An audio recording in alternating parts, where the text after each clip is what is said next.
Kita akan bahas film Kung Fu Cult Master tahun 1993 atau lebih yang dikenal dengan pedang pembunuh naga versi Jet Li. Adegan dibuka dengan sepasang suami istri yang bernama Tio San dari perguruan Wukong menikahi atau kawin lari dengan gadis yang bernama Mei, anak dari sang elang putih dari aliran sesat. Dia diburu semua pendekar sakti dari berbagai aliran sesat untuk menanyai keberadaan sang elang emas yang memiliki pedang pembunuh naga. Kemudian anaknya yang bernama Tio Buki diculik dan dibawa oleh salah satu pendekar tersebut dan dia dilukai menggunakan tapak es. Dan adegan berganti, semua aliran kungfu berkumpul untuk menanyai keberadaan elang emas atau singa emas untuk menanyai keberadaan pedang pembunuh naga. Daripada berkhianat, Tio San memilih untuk bunuh diri. Karena melihat suaminya telah meninggal, akhirnya Mei melakukan sandiwara.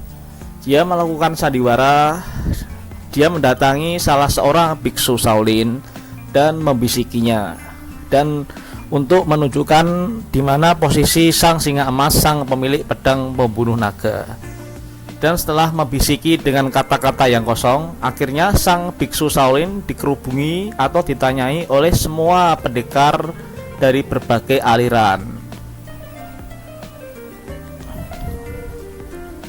Karena tak tahan suaminya telah meninggal, akhirnya Mei juga ikut bunuh diri.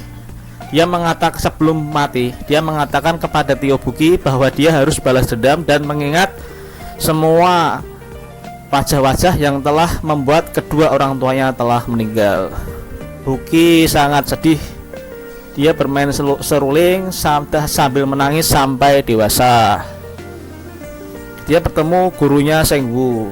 Sheng Wu memberitahu bahwa penyakit Buki atau Buki yang terkena tapak es bisa disembuhkan dengan belajar ilmu 9 matahari. Dia mengatakan ilmu 9 matahari telah dipelajari oleh salah seorang koki dari Shaolin. Koki dari Shaolin pernah dikalahkan oleh guru Sheng Wu. Dia meloncat ke dalam jurang. Koki tersebut bisa dikalahkan karena saat belajar ilmu 9 matahari, koki tersebut sudah tidak berjaka. Karena terkena tapak es, Tio Buki tidak bisa belajar kungfu dan hanya sakit-sakitan selama bertahun-tahun. Singkat cerita, Tio Buki jatuh ke dalam jurang. Dia bertemu dengan koki dari Shaolin tersebut yang telah lumpuh dan tidak bisa berjalan dan bergerak. Koki tersebut berada di buntalan dalam sebuah batu. Singkat cerita, Tio Buki berhasil belajar ilmu 9 matahari. Dia dilatih oleh sang koki tersebut supaya dia bisa membalaskan dendamnya kepada guru Sheng Wu yang telah mengalahkannya beberapa tahun yang lalu. Setelah berhasil belajar ilmu 9 matahari, Tio Buki menjadi sakti. Penyakitnya telah sembuh. Di lain cerita, murid dari Wutong disalahkan karena Tio Buki jatuh ke dalam jurang. Dia disalahkan oleh guru Sheng Wu karena lalai. Di scene lain, Tio Buki belajar dengan ketat ilmu 9 matahari sampai dia berhasil menguasainya. Kemudian Tio Buki berkhianat kepada sang koki Shaolin tersebut karena dia tidak mau membalaskan dendamnya kepada guru Sheng Wu. Lalu Tio Buki meminta maaf kepada sang koki Shaolin tersebut.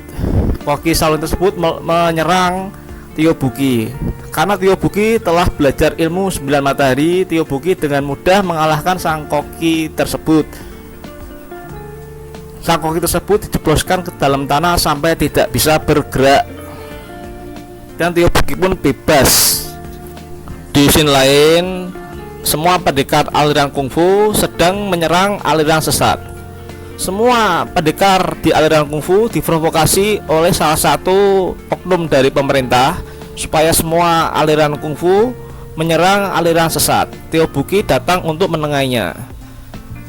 Tio Buki dikejar oleh aliran sesat. Aliran sesat karena Tio Buki tidak mau melukai prajurit dari aliran sesat, Tio Buki memilih untuk masuk ke dalam gua. Dia bertemu dengan salah seorang biksu yang berkhianat. Dia mengatakan dia telah berhasil memprovokasi semua pendekar dari aliran kungfu untuk menyerang pendekar-pendekar dari aliran sesat, dan dia memaki-maki ketua dari aliran sesat tersebut. Perlu diketahui guys, elang putih dari aliran sesat adalah kakek dari Tio Buki. Meme adalah anak dari sang elang putih. Karena mendengar percakapan si biksu pengkhianat tersebut, sang biksu tersebut menyerang Tio Buki, tapi Tio Buki dengan mudah mengalahkannya dan biksu tersebut lari. Akhirnya Tio Buki terjebak dalam gua. Kemudian dia belajar ilmu langit dan bumi dan menjadi sakti. Tio Buki yang berhasil belajar ilmu 9 matahari dan belajar ilmu langit dan bumi, dia berhasil mengalahkan semua pendekar-pendekar tersebut. Tio Buki dengan mudah menampar sang biksuni yang membuat orang tuanya mati. Dia menghadapi biksu Shaolin dan berhasil dengan mudah mengalahkannya. Tio Buki karena telah menguasai ilmu langit dan bumi, Tio Buki akhirnya dijadikan ketua aliran sesat, dan Tio Buki adalah keturunan dari sang elang putih. Tio Buki tertusuk pedang langit karena dikhianati oleh murid sang biksuni. Karena telah menguasai ilmu langit dan bumi dan ilmu 9 matahari, Buki dengan mudah berhasil sembuh. Scene berganti, Tio Buki telah bertemu dengan kepala dari pemerintahan yang membuat pertempuran. Tio Buki menghadapi kepala dari pemerintahan dengan mudah. Tio Buki meminta penawar racun karena semua pendekar kungfu telah diracuni oleh sang pemerintah tersebut. Tio Buki menutup matanya dan membuat sang kepala pemerintah menjadi bugil. Kemudian dia kembali ke perguruan Butong. Perguruan Butong semuanya telah dibantai dengan mudah karena telah diracun. Murid dari Butong berkhianat dan menusuk guru Sengbu. Tio Buki menghadapi anak buah dari pemerintah yang memiliki ilmu tapak es, tapi dengan syarat Tio Buki tidak bisa menggunakan ilmu 9 matahari atau ilmu langit dan bumi. Tio Buki meminta belajar dari guru Sengwu. Dia mengalahkan para pendekar tersebut dengan ilmu Tai Chi Master yang diajarkan dari guru Sengwu.